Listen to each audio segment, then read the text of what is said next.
Nós somos gratos ao Senhor por esta oportunidade, pela liberdade que temos de nos reunirmos neste santo lugar. Santo por dois motivos: primeiro, porque Deus está aqui, e porque os santos se reúnem neste lugar. Amém? Abra sua Bíblia no livro de Êxodo, capítulo 40, e acompanhe a leitura a partir do verso 34. Livro de Êxodo, segundo livro da Bíblia, Gênesis, Êxodo, capítulo 40, a partir do verso 34, são os últimos versículos deste livro.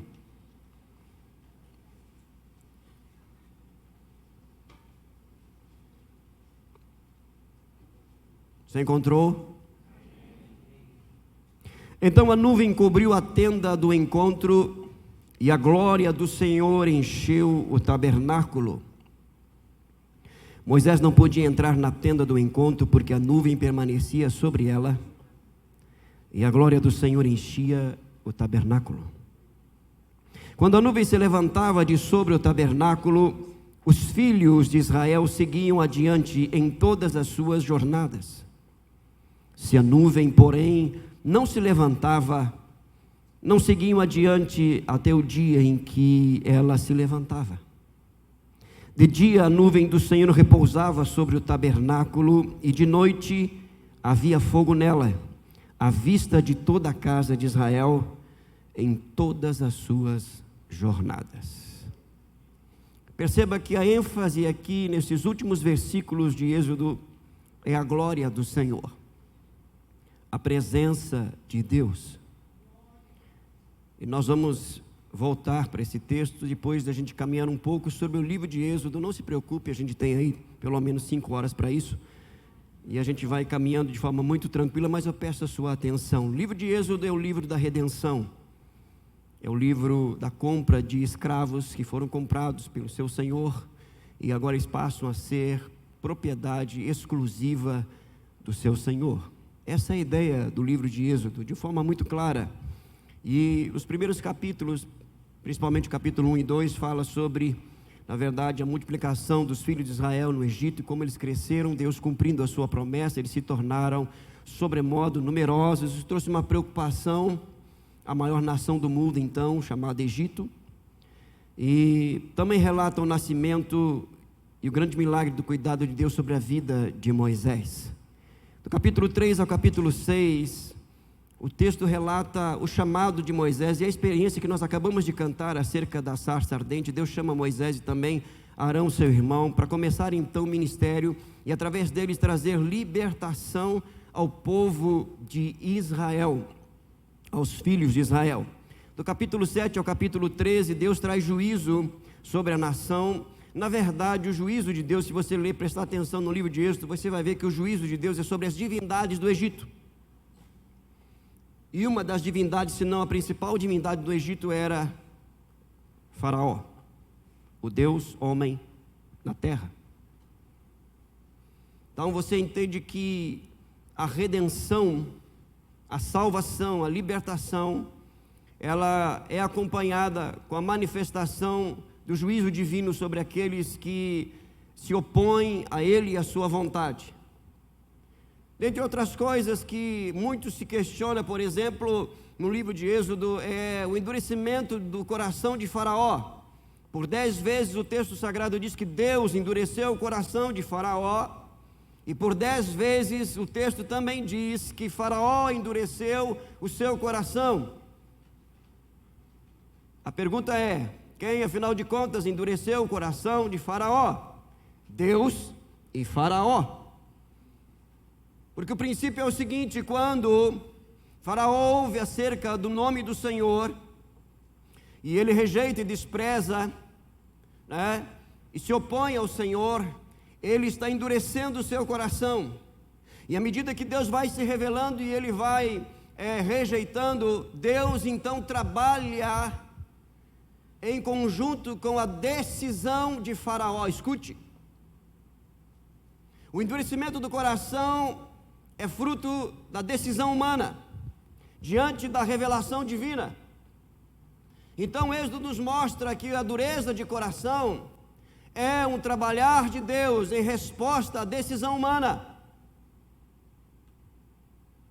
E aí nós temos que ter cuidado, à medida que nós estamos ouvindo a voz de Deus, à medida que nós estamos sendo tocados por Deus, à medida que Deus está se manifestando, em manter o nosso coração aberto. E isto é uma decisão, é uma escolha pessoal. Deus não nos impõe, Ele nos dá essa graça e essa capacidade de, à medida que Ele for falando e se manifestando, nós então decidirmos por mantermos o nosso coração aberto e continuarmos a caminhar com Ele. Aleluia. Mas o texto segue ainda. Então chega o grande momento e o relato da libertação. O povo é tirado do Egito. Nesses capítulos aí, o capítulo 12, a instituição da Páscoa. Depois você dá uma lida lá e você vai ver os princípios ali apontando para Jesus Cristo, de forma muito clara. E o sinal da libertação, o sangue nos umbrais das portas, e o anjo da morte, que é um outro também algo discutível, mas está claro no texto que o anjo da morte ali é o próprio Senhor, trazendo juízo. Tá? Então o mesmo que traz redenção, traz juízo. Isso é evangelho. Essas duas coisas andam juntas, elas não se opõem. Redenção para quem se rende e juízo para quem resiste. É simples assim. Simples no princípio, mas na experiência, os que se rendem é maravilhoso, mas os que resistem é terrível. E o texto segue então no capítulo 14, em eles atravessando o Mar Vermelho, e diante de toda aquela situação ali, nós lembramos que Moisés clama, e Deus fala para Moisés: por que você está clamando a mim? Não é momento de clamar, mande que o povo marche. Então ele coloca o seu cajado no mar, o mar se abre, o povo começa a andar por meio do mar, em terra seca, apontando que redenção, que libertação nada mais é do que a manifestação milagrosa, poderosa, majestosa de um Deus que faz o que for preciso para redimir os seus. Ele não está brincando de redenção, Ele não está brincando de salvação, Ele não está brincando de juízo, porque isso define não só a realidade terrena, mas define a eternidade. E por isso então há uma intervenção poderosa. Paulo vai dizer que todos eles foram batizados no mar, isto é, tiveram a experiência da redenção. Agora não são mais escravos de Faraó, nem do Egito, agora eles pertencem ao Senhor, são propriedade exclusiva do Deus de Abraão, Isaque e Jacó. Aleluia. O Senhor nos resgatou. Paulo escrevendo aos Colossenses, ele diz que Ele nos libertou do império das trevas e nos transportou para o reino do Filho do seu amor, no qual nós temos a redenção, a remissão dos pecados. Não somos mais escravos do pecado, do diabo, do mundo, nós somos agora filhos de Deus. Escute, leve isso em consideração. Capítulos 16 e 18. Já no finalzinho do capítulo 15, então, eles começam a ter a experiência da provisão em meio à murmuração. E quando nós lemos o livro de Êxodo, nós vamos ver que o povo está murmurando e reclamando por coisas básicas: comida e bebida. Preste atenção. E mesmo em meio à murmuração, e mesmo dizendo: olha, se Deus está presente, por que é que nós estamos com fome? Se Deus está presente, por que é que nos falta água? Ora, é lógico, meu filho, vocês estão no deserto. E deserto é lugar de escassez. Essa é a primeira verdade. Nós somos tirados do Egito para sermos levados para a terra prometida. Entre o Egito e a terra prometida há um lugar que se chama deserto. Nós hoje estamos no deserto. Este lugar não é nosso, essa terra não é nossa, aqui não é a nossa morada, nós estamos aqui de passagem. Então nós vamos passar por privações. Para quê? Para viver a provisão divina. Ele vai tirar água da rocha, Ele vai enviar o maná. Capítulo 16, capítulo 17, a rocha é ferida e sai água. Ele vai enviar codornizes, é a provisão básica do Senhor para aqueles que foram resgatados. Escute, preste atenção. Uma vez você foi comprado e resgatado e pertence ao Senhor, é propriedade exclusiva do Senhor. É Ele quem cuida da tua vida, é Ele quem cuida da tua família. Tudo que diz respeito à sua vida é do interesse e do cuidado dEle.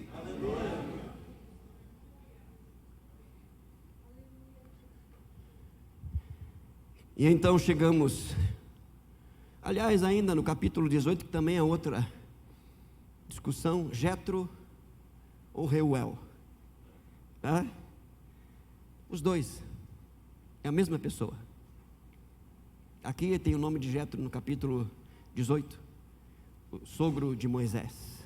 Moisés relata toda aquela libertação, aquela intervenção. Jetro se maravilha com tudo aquilo, mas ao mesmo tempo, depois você vai relembrar o capítulo 18, Moisés está aconselhando todo aquele povo. Irmãos, eram mais de 600 mil homens, fora as mulheres e crianças. Ele está aconselhando todo mundo.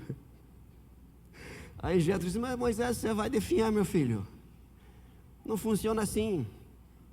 Moisés, um instrumento de Deus, grande libertador, mas ele precisava aprender. E preste atenção, você líder, ele estava centralizando a sua liderança. E centralizar, dentre outras coisas, preste atenção, não se aproveita a capacidade do povo se desenvolver. Aí Jetro diz: não, separa homens que têm capacidade de liderar 10, 50, 100, 1000, e deixa eles trabalharem. O Espírito do Senhor vai vir sobre eles, e eles vão te auxiliar, porque Deus quer usar a todos. Deus quer usar os resgatados, Deus quer usar os redimidos. Mistério. Aí então nós chegamos no capítulo 19 de Êxodo, onde Deus fala com Moisés, e pela primeira vez nesse texto, a glória do Senhor é manifesta. E algo significativo aqui, eu quero que você acompanhe a leitura, capítulo 19. Olha só o que diz no verso 3 a 6.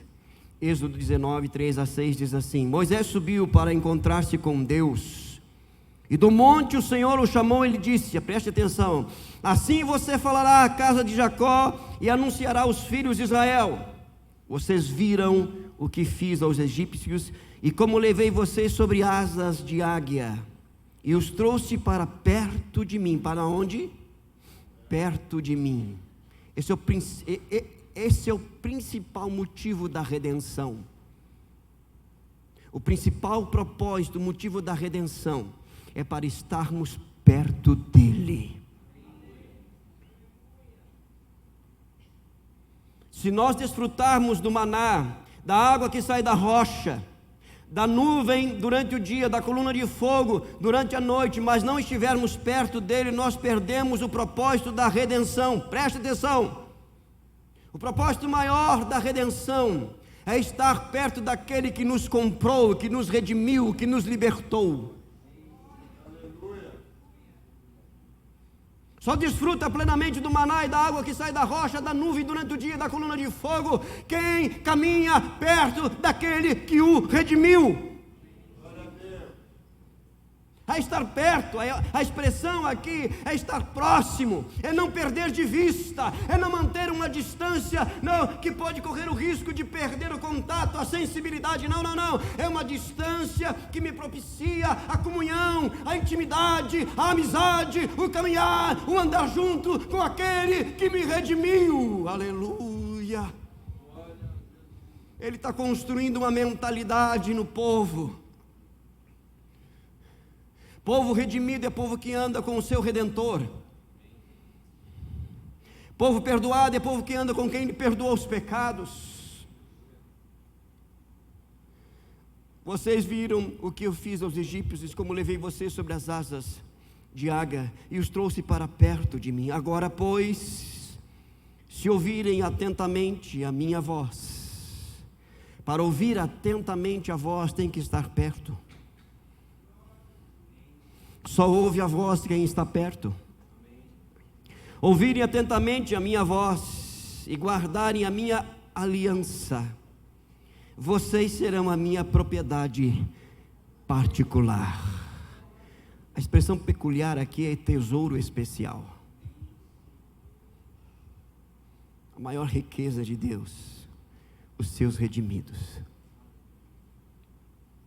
aquele que Ele os comprou,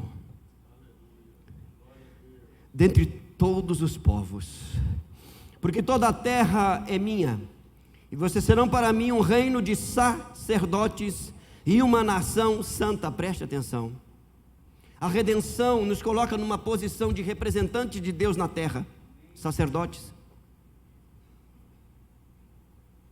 Quem representa Deus na terra? A igreja, o povo que se chama pelo seu nome, aqueles que são portadores da sua presença. Preste atenção, nós somos representantes de Deus na terra. Não é um homem lá de Roma, nunca foi. A igreja redimida, o povo resgatado, é o povo que representa Deus na terra. Mas não somente isto, sacerdotes, o texto diz: serão para mim sacerdotes e nação santa. Vocês foram separados, tirados para mim. Vocês pertencem a mim e se parecem comigo.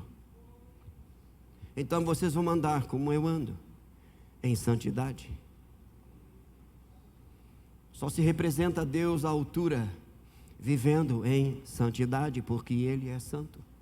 Separado de tudo aquilo que põe em risco a nossa comunhão e intimidade com Ele. Preste atenção, à medida que nós vamos crescendo na nossa intimidade com Deus, o próprio Espírito vai trabalhando no nosso interior coisas que aparentemente para nós são insignificantes, mas que de repente podem estar nos privando de uma intimidade maior, de uma aproximação maior dEle. Então Ele vai nos mostrando e nós vamos removendo juntamente com a ação do Espírito e vamos crescendo em intimidade, porque nós somos santos, fomos separados. E esta é a realidade do povo redimido. E aí então chegamos no capítulo 20, você está comigo? Amém. E olha só, o povo redimido agora precisa de normas, de diretivas, direção, leis.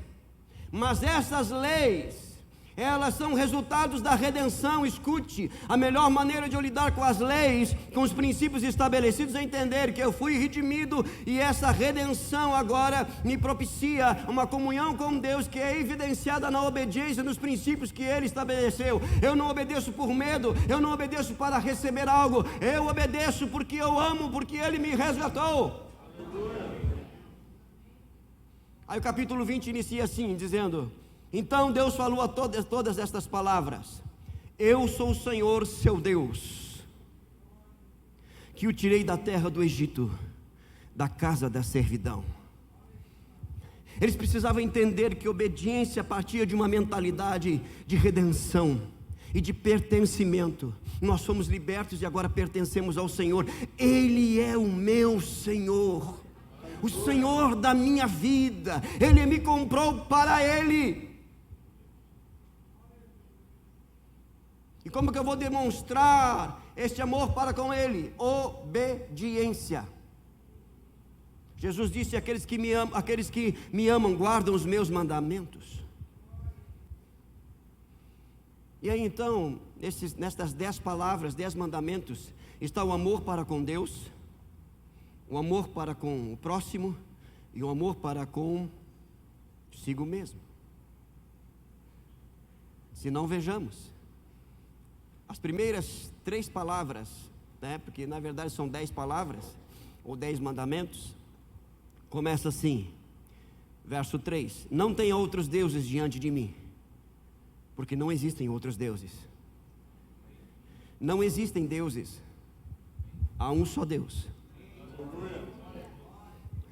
Isso é amor a Deus. Amor a Deus. Não faça para você imagem. Não faça, não crie com as suas mãos uma caricatura de Deus. Ele não está falando aqui somente de ídolos. Ele está falando de nós construirmos um Deus do nosso jeito, da nossa maneira, e colocarmos o nome dele de Jeová, porque foi o que aconteceu, e vai relatar aqui no capítulo 32 de Êxodo. Eles fizeram um bezerro e colocaram o nome de Yahvé. Idolatria não é só se prostrar diante de imagens. Idolatria é criarmos um Deus segundo a nossa imaginação, segundo a nossa fé, segundo a nossa crença, diferente da revelação dele nas Escrituras e na palavra e na pessoa de Jesus Cristo. Isso é idolatria. É a construção de coisas, de objetos que tomam o lugar de Deus na nossa vida.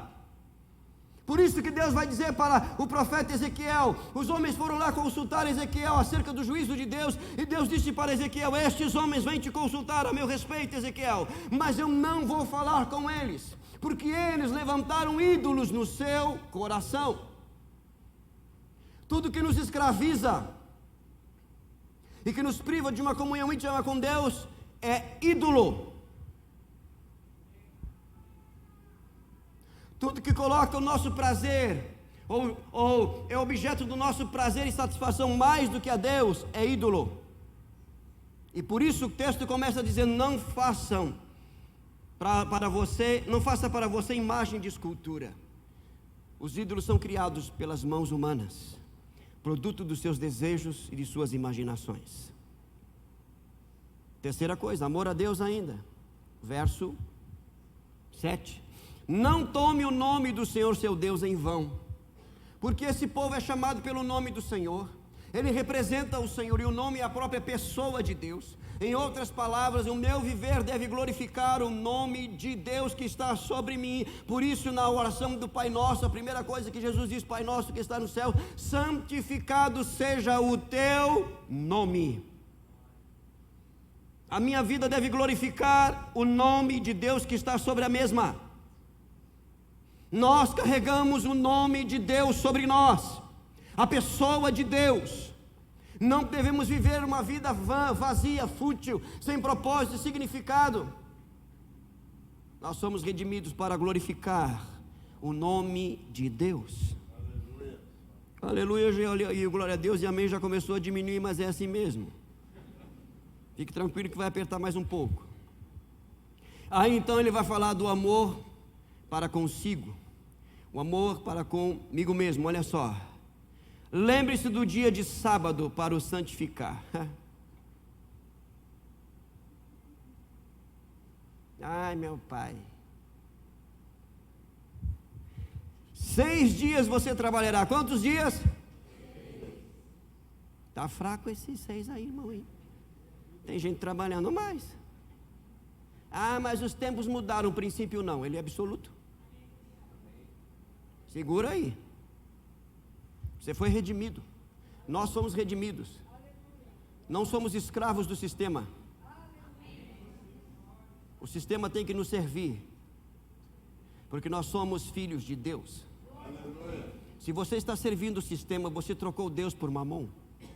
É simples assim. Por isso você perdeu a sensibilidade para as coisas de Deus e aumentou a sua sensibilidade para coisas e objetos. E muitos aqui estão amando mais coisas do que pessoas. Por quê? Porque não estão guardando esse princípio. Por que você não prospera? Está dando dízimo e ofertando?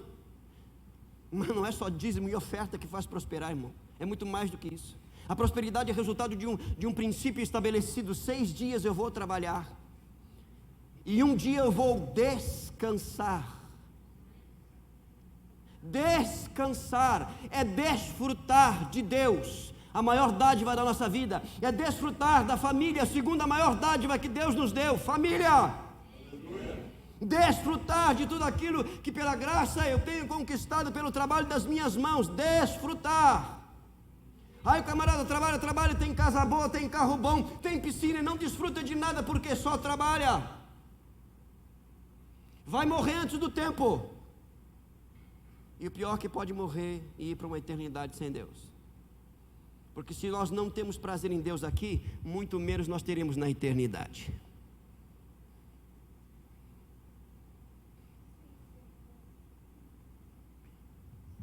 A falta de descanso tem trazido divisão na família. Filhos de pais presentes órfãos, porque os pais querem dar presentes ao invés da presença de pai e mãe. Preste atenção. O diabo não tira os nossos filhos da igreja. Eles tiram da presença de Deus dentro da nossa casa. Filhos que não se habituaram e não se acostumaram com o ambiente de adoração, porque pai e mãe não tem tempo por causa do trabalho, porque está cansado, porque trabalhou toda semana, porque correu toda semana, e aí não tem tempo para trazer para a adoração.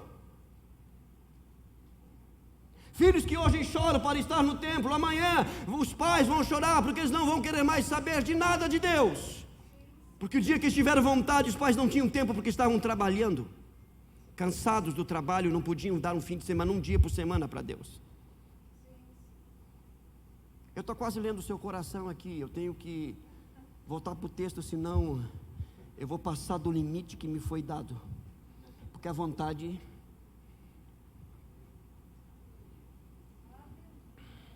Seis dias você trabalhará e fará toda a sua obra, mas o sétimo dia é o sábado dedicado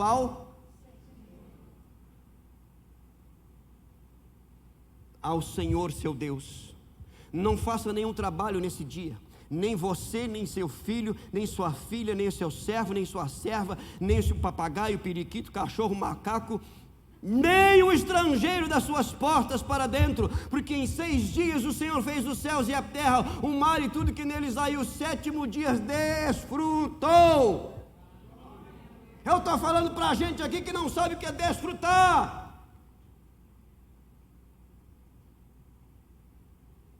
Meu Deus, desperta, eu preciso sair desse negócio aqui, pelo amor de Deus, me ajuda a te ajudar. Por isso o Senhor abençoou o dia de sábado e o separou, o santificou. E sábado aqui não é dia de semana, sábado aqui é descanso. Por que a nossa geração é a mais sensível? As doenças psicossomáticas da nossa geração são maiores de qualquer outra geração desde que o mundo é mundo. Porque o sinônimo de sucesso hoje, de ser bem sucedido, é estar ocupado com coisas, com trabalho, com serviço, e perder a ocupação com Deus e com a família, e com os irmãos da fé. Uma das receitas aí para as doenças psicossomáticas é voltar à origem, se ocupar com Deus, se ocupar com a família e com os irmãos da fé. Isso é amar a si mesmo. Você não está se amando, você está se odiando. Eu estou falando para a gente que está morrendo. Preste atenção. Você já foi melhor.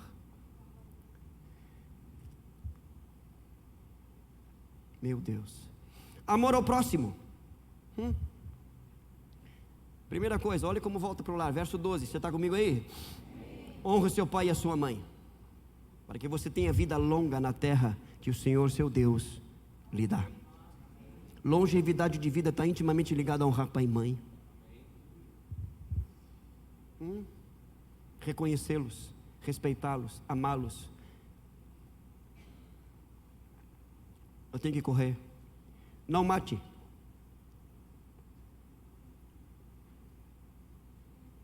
Não é para matar não, irmão. Pode até ter vontade, irmão, mas não é para matar não. Você tem que amar. Não cometa adultério. Quem ama o próximo não adultera. O adultério é falta de amor para com o próximo. Mistério.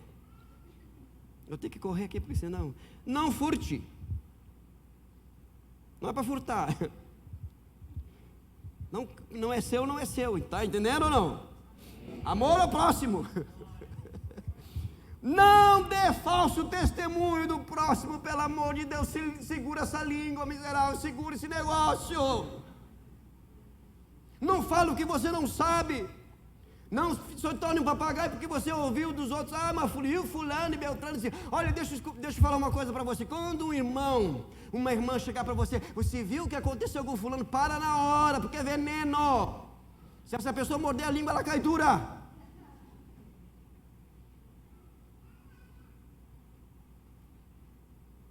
Eu estou falando para a gente, irmãos, que está falando mal dos outros, está achando que está tudo bem, está tudo tranquilo.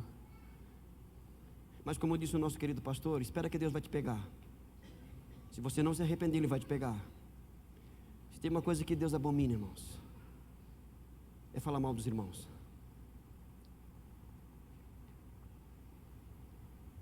Então segura a tua onda. Sabe? O salmista, Senhor, põe um anjo na minha língua. Tem gente que tem que pedir todos os anjos do céu, que a língua é tão violenta que um anjo não segura.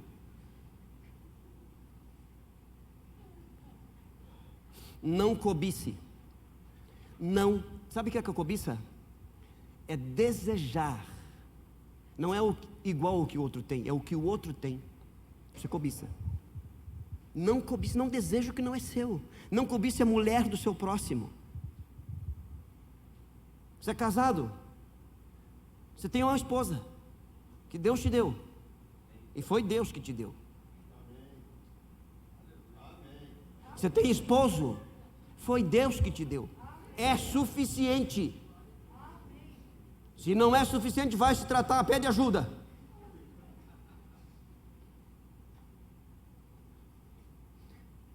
Postura com mulher e homem, se você não é casado. E os casados também têm que ter postura, sabe? Aquele comportamento, aquela postura que diz, você não precisa andar com a sua mão assim, com essa aliança, dizendo que é casado. Não, a postura de que você está dizendo, sem palavras, que você é um homem casado. Na sua casa, no seu trabalho, na rua, na igreja. Que você é uma mulher casada, que tem um compromisso com o seu esposo, até que a morte separe. A morte não chegou ainda, então mantenha o compromisso. Não cobiça não, porque coisa... Não cobiça nem o servo, nem a serva, nem o boi, nem o jumento, o carro, a casa, a roupa, o ministério, o dom. Porque a cobiça parte de um descontentamento, de que eu estou dizendo, Deus, o que tu me deste não é suficiente, eu mereço mais. Deus, tu erraste no que tu me deste, tu errou na esposa que tu me deste, tu erraste no esposo, tu erraste nos filhos que tu me deste. Ah, como eu gostaria de ter a casa que fulano tem, ah, como eu gostaria de ter o ministério que fulano tem. Deus, tu está errado, tu erraste tudo na minha vida e agora eu quero acertar. Você está errado, irmão. Deus não erra. Deus não errou quando Ele te colocou na família que você está. Deus não errou quando Ele permitiu casar com quem você casou. Deus não errou a te dar os filhos que você tem. Deus não errou com a profissão que Ele te deu. Deus não errou com o dom e com o ministério que Ele te deu. Ele não erra. Aleluia. Eles estão caminhando. Isso é uma caminhada de quem foi redimido. Redenção, obediência. E aí então, dos capítulos 21 a 23, a exposição de toda a lei, ele vai esmiuçar toda essa realidade aqui, aquela coisa toda. Então no capítulo 24, eles fazem uma aliança. Deus faz uma aliança com o povo. E rapidamente, o capítulo 24, versículos 15 a 18 diz assim, olha só. Tendo Moisés subido, uma nuvem cobriu o monte, e a glória do Senhor pousou sobre o monte Sinai, e a nuvem o cobriu durante 6 dias. Perceba que a glória do Senhor veio sobre o monte e cobriu o monte. Durante 6 dias, a glória esteve ali, Moisés estava ali. No 7º dia, do meio da nuvem, o Senhor chamou a Moisés. Moisés ficou 6 dias sem ouvir nada.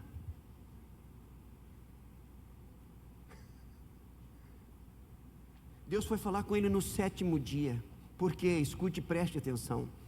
A glória veio. A presença veio, e essa é a presença manifesta de Deus. E por 6 dias Moisés deveria se adaptar à presença manifesta de Deus, para depois ouvir a voz de Deus. Ele precisava reverenciar, ele precisava desfrutar da glória, da manifestação, da presença que se percebe, que se sente, a presença que toca, a presença que envolve, a presença que encanta. Moisés precisava se encantar com a presença divina. Então no 7º dia, Deus fala com ele.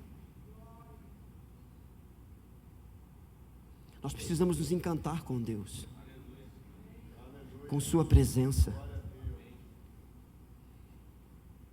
O maná é maravilhoso, a água que sai da rocha nem se fala, a travessia do Mar Vermelho, mas nada se compara à sua presença.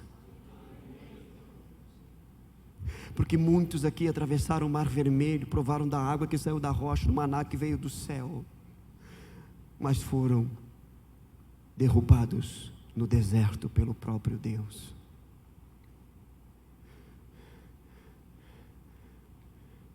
Nada se compara à sua presença.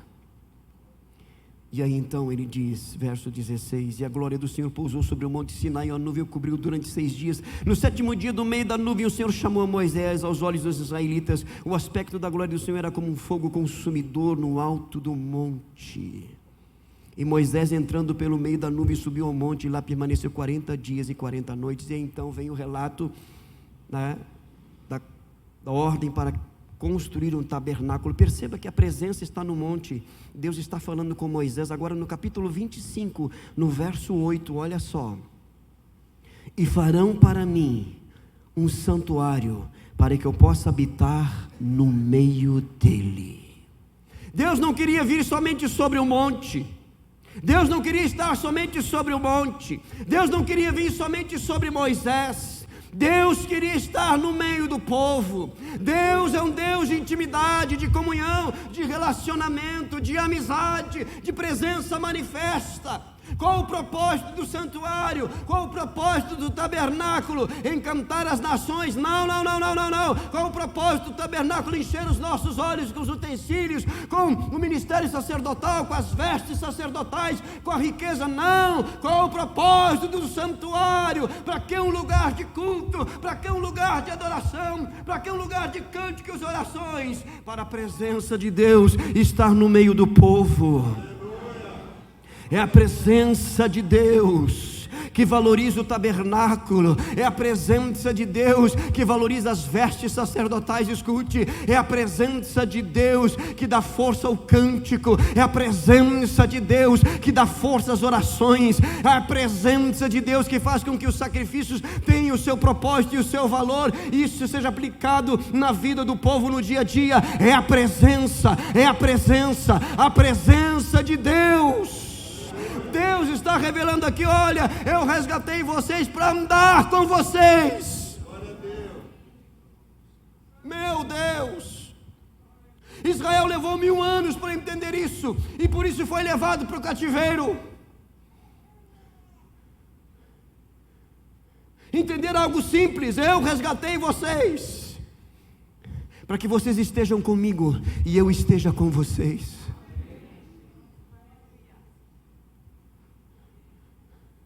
Isso é tão sério que Jesus disse no final do Sermão do Monte: preste atenção. Muitos vão chegar naquele dia e vão dizer: Senhor, em teu nome profetizei, curei. E olha as palavras de Jesus: nunca vos conheci. Nunca fomos próximos. Nunca tivemos intimidade. Você usou meu nome para curar, expulsar demônios, profetizar. E eu cumpri a minha palavra, porque eu sou fiel para com a minha palavra e para com a fé que é colocada nela e em mim. Mas nós nunca fomos íntimos. Nós sempre fomos 2 estranhos. Você usou do meu nome, eu não te conheço.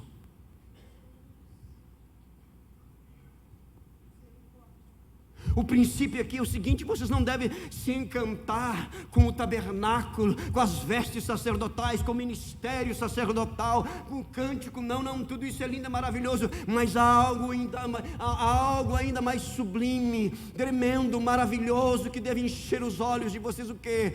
A minha presença. Eu vou chegar lá no final. Eu vou chegar. Nós estamos indo lá. Esse é o propósito do tabernáculo. E aí então vem as orientações, todos esses capítulos aqui, do capítulo 25 ao 31. Aí no 32, Moisés está no monte, está demorando. E aí o povo diz: esse Moisés aí que nos tirou do Egito, quem tirou do Egito? Moisés. Não foi Moisés, filho. Foi Deus através de Moisés. Mas tudo bem, tá. Mas ele está demorando. O povo se tornou dependente de Moisés. Quem libertou o povo? Deus através de Moisés. Preste atenção. Deus usa a pessoa para nos trazer até Ele, amém? Deus usa a pessoa para edificar a nossa fé, mas a nossa dependência tem que estar em Deus. Graças a Deus pelas pessoas que nos evangelizaram, que oraram por nós, que nos ensinam, que nos instruem, que são referência para nós, mas a nossa dependência deve estar em Deus. Sabe por quê? Porque isto é comum acontecer. Deus tira do meio do povo aqueles que Ele estabeleceu, para que o povo entenda que eles não têm que depender daqueles que Deus estabeleceu. O povo tem que depender de Deus. E eu estou falando para a gente que está flertando. Está gravando, né? Beleza. Aqui comigo. Eu estou falando para a gente que está deixando de cultuar a Deus, de ouvir a palavra, porque as suas referências foram tiradas, foram trocadas.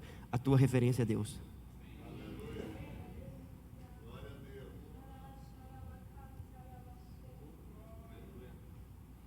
Porque tem gente aqui, e eu vou falar mesmo porque não tem esse negócio aqui, porque eu não devo nada para ninguém. Tem gente aqui que sofreu pela primeira vez na sua caminhada cristã, uma mudança de pastor, e está aqui adorando, está aqui louvando. Sentiu, ainda sente, mas está aqui louvando por causa de Deus. Então cuidado com esse negócio de ficar dependente de homens, de líderes. Isso é idolatria. Segura aí, o apóstolo Paulo escrevendo às igrejas de Corinto, uma das igrejas mais pentecostais do Novo Testamento. Tem gente que eu sou de Paulo, eu sou de Pedro, eu sou de Apolo, e os mais espirituais que não se misturavam com ninguém, nós somos de Jesus Cristo. Cuidado com esse negócio, porque isso revela imaturidade, e a imaturidade é um dos inimigos maiores para experimentarmos aquilo que Deus tem para nós. Repito, graças a Deus por homens e mulheres que nos trouxeram, que nos evangelizaram, que oraram por nós, que nos acompanharam, que nos levaram até o batismo, que nos batizaram. Graças a Deus por essas pessoas, mas a nossa dependência é de Deus. E muitas vezes Deus tira do meio para realmente revelar o que está no coração. Cadê Moisés que nos tirou do Egito? Não foi Moisés, criatura, foi Deus. A água que saiu da rocha não foi Moisés, criatura, foi Deus. O maná que veio do céu não foi Moisés, criatura, foi Deus. As codornizes não foi Moisés, foi Deus. Quem abriu o mar vermelho não foi o cajado de Moisés, foi Deus. Ele foi só um instrumento, só o canal.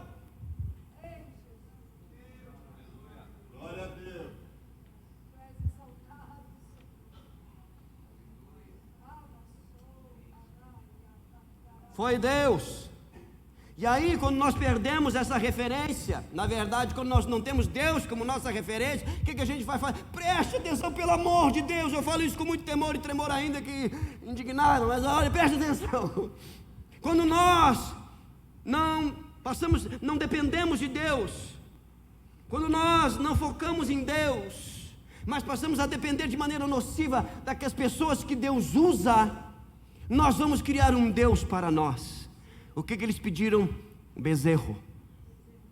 E colocaram o nome de Deus. Olha como isso é sério.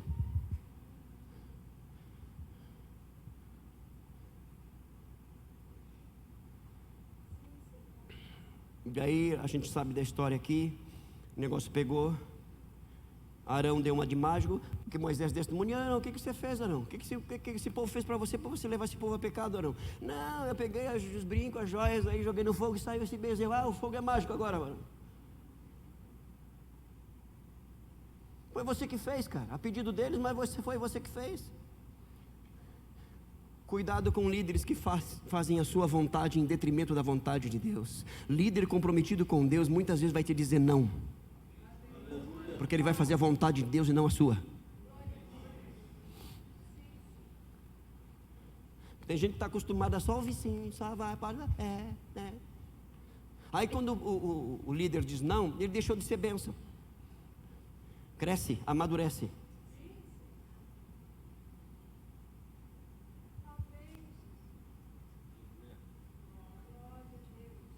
Aí a coisa pegou. Deus disse assim: olha, esse povo é teimoso, Moisés. Moisés, esse povo é teimoso, Moisés. Esse povo, eu resgatei, é o povo da aliança, eu amo, mas esse povo é teimoso, Moisés. E aí, eu não vou mais andar com ele não. E Deus faz isso por misericórdia. Deus disse: eu não vou andar com esse povo, eu vou enviar o meu anjo, e esse povo vai entrar olha como Deus é fiel, irmãos. Esse povo vai entrar na terra prometida, porque a minha palavra é fiel, e eu vou cumprir a minha palavra, mas eu não vou estar no meio dele, eu vou enviar o meu anjo.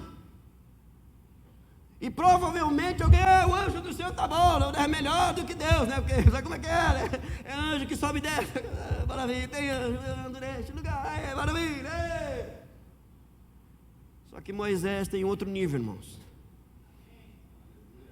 Moisés diz assim: se tu não fores conosco, não nos faça sair deste lugar.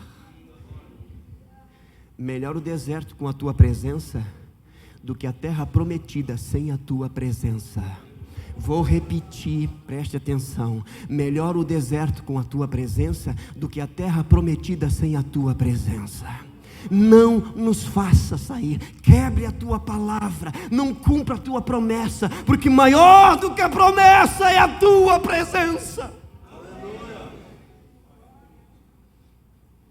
Preste atenção, Deus é fiel com a sua palavra, e Ele que Ele prometeu, Ele vai cumprir.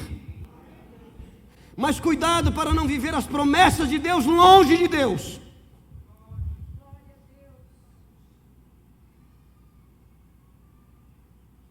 E maior do que ser enganado por Satanás é viver as promessas de Deus sem Ele. Porque aí vamos achar que Deus está conosco, que está tudo bem, que está tudo maravilhoso. Não, Ele está sempre simplesmente cumprindo a promessa dEle, porque Ele é fiel. Não está comprometido com a nossa vida de qualquer jeito. É porque Ele é fiel. É só isso. Esse texto nos ensina essa verdade. Nós estamos caminhando para essa realidade. E aí então, no capítulo 33, nos versos 14 e 16, olha o que o texto diz. Olha o pedido, olha a declaração de Moisés. Preste atenção, capítulo 33, versículos 14, diz assim: Deus respondeu: a minha presença irá com você e eu lhe darei descanso. Então Moisés disse: olha só, se a tua presença não for comigo, não nos faça sair deste lugar. Pois como se poderá saber que alcançamos o favor diante de ti e do teu povo? Como é que nós sabemos que achamos graça aos teus olhos? Como é que nós vamos saber que nós temos o teu favor? É cumprindo as tuas promessas? Não, não somente isso. É saindo água da rocha? Não, somente isso. É tendo maná? Não, somente isso. Como é que nós sabemos então? Como é que nós identificamos de fato e de verdade que o teu favor, que a tua graça está sobre nós? A resposta está no texto. Será que não é o fato de andares conosco? Esta é a evidência da graça divina. Não é somente os seus feitos, não é somente a sua provisão, mas andar com Ele.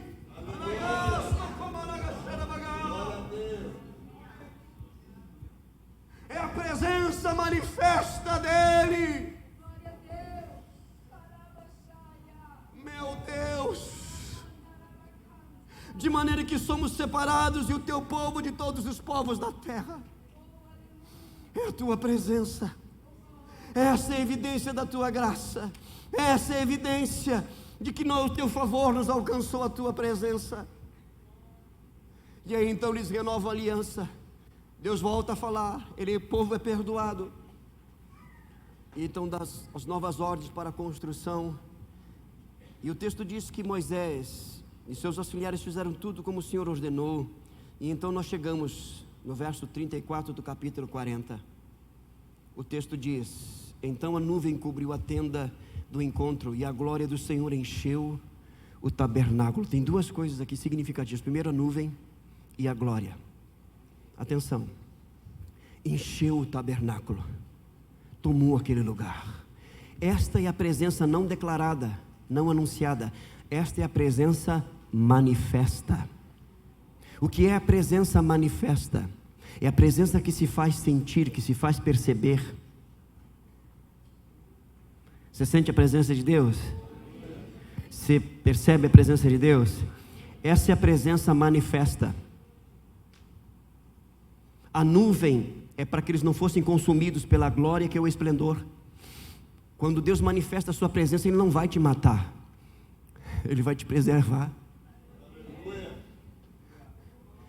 Mas olha só, primeira coisa então, a presença manifesta, a presença que se percebe, que se sente. Escute, Deus quer isso para as nossas vidas.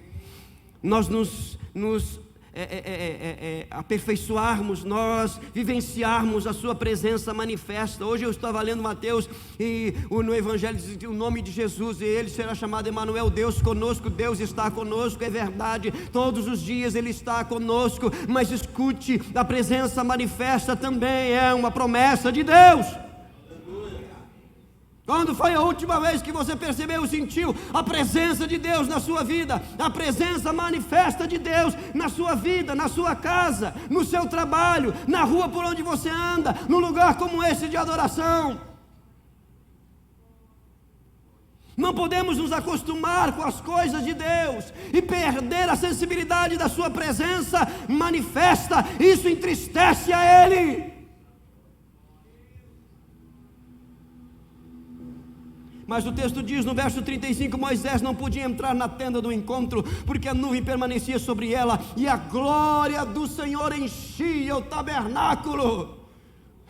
Olha o que Deus está falando para o povo. Moisés é referência, Moisés é o libertador, Moisés. E aí ele não consegue entrar no templo. Deus estava dizendo, maior do que Moisés é a minha presença no templo. Nós temos que ser seletivos com quem a gente ouve, em termos de pregação, irmãos. Isso é prudência. Mas agora, maior do que qualquer pregador é a presença de Deus. Não precisa Moisés estar lá. Sabe, eu passei por uma igreja, uma das nossas igrejas, e nós éramos mais ou menos 5 pastores. Estou desenhando para você. Eu trabalhava na secretaria e de repente tocava o telefone. O culto era terça e quinta, e de tarde, terça e quinta, eu sempre tocava o telefone. Aí a secretária disse, tá, eu vou ver com o pastor. Eu já sabia que vinha. Aí vinha a secretária e disse, pastor, quem é que prega hoje? O pregador. Eu sei, pastor, mas quem é o pregador? Quem vai pregar? Pastor, mas quem? Diz para esse pessoal aí que eles têm que vir para o culto para cultuar a Deus e ouvir Deus, seja quem for que vai pregar. É simples assim. Você está entendendo ou não? A glória encheu o tabernáculo e Moisés não pôde entrar, porque não é Moisés, irmãos, é Deus. Não é quem canta, quem toca, quem prega, quem faz, não, é Deus, é Deus, é Deus, é Deus, é Deus, é a presença de Deus, é a presença de Deus.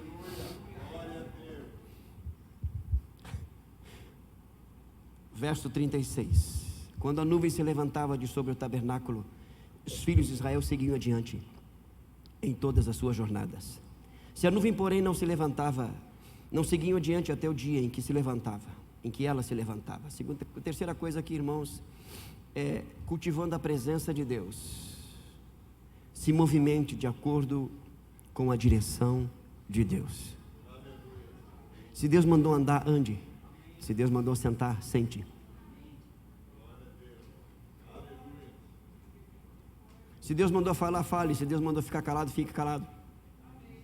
Se Deus mandar, se você mudar, mude. Se Deus mandar você permanecer, permaneça. Está entendendo? Olha para mim, presta atenção. E aí o texto encerra dizendo, de dia a nuvem do Senhor repousava sobre o tabernáculo, e de noite havia fogo nela. A presença de Deus durante o dia e durante a noite. Eles precisavam entender que agora a presença manifesta era uma realidade, e eles precisavam caminhar no seu dia a dia, na vida em família, no trabalho, no tabernáculo, por onde eles andassem, que eles estavam diante da presença de Deus. A consciência da presença de Deus cultivar a consciência de que Deus, eu estou diante de Deus, e diz o texto sagrado, à vista de toda a casa de Israel, em todas as suas jornadas, em todos os seus caminhos, em todas as suas decisões, em todas as suas escolhas. Eles estavam olhando para a nuvem ou para a coluna de fogo. Quem dirigia a vida dos redimidos era a presença de Deus. Escute, quem dirige a nossa vida é a presença de Deus.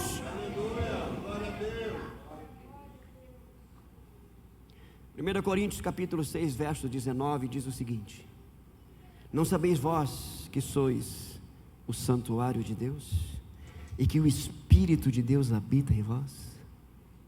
Esses princípios são para nós.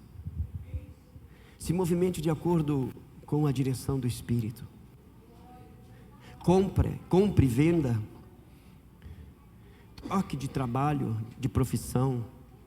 Mude de cidade, de acordo com a direção de Deus, não de acordo com as circunstâncias.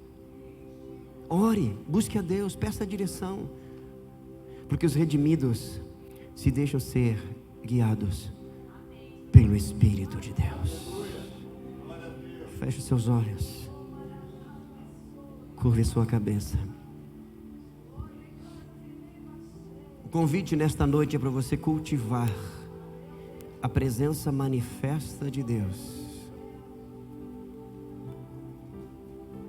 tendo a consciência de que você está sempre diante dele, porque ele habita na sua vida, e de que sua vida agora pertence a ele. Suas decisões e escolhas estarão debaixo da direção dele. Deus quer que você desfrute dessa realidade, que você não apenas saiba, entenda e compreenda e creia que ele está presente, mas que você também perceba a sua presença, sinta a sua presença, se deixe ser dirigido, envolvido, tomado pela sua presença. Coloque-se em pé.